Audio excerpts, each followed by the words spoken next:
بنحبك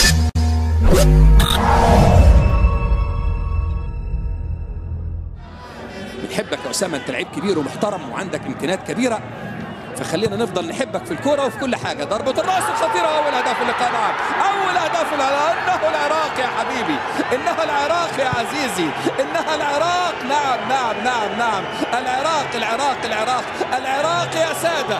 وحكيم شاكر من عارف قد يكون مدرب خارق للعادة. العراق يا سادة تتقدم بهدف وضربة رأس صعبة على الحراس ليتقدم العراقي بأول أهداف اللقاء. سلام شاكر المدافع وتدخل لأسامة المولد، ولكن سبحان الله الخطأ اللي ارتكبه أسامة المولد ورأس سلام شاكر كان في حراسته ليسجل أول أهداف اللقاء، وكأنها عقوبة لأسامة المولد نتيجة الخطأ اللي ارتكبه مع يونس محمود.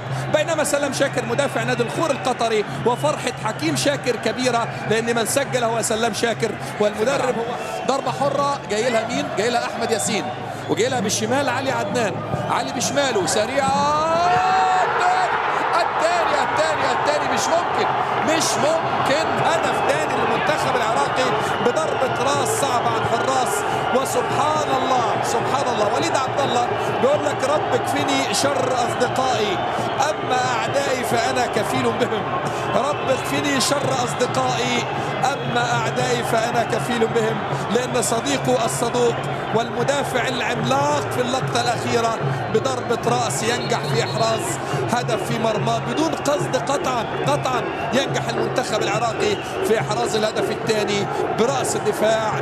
نعم ترى يا ترى مين اللي لمسها؟ هاتهولنا يا أندريه، هو أسامة الهساوي.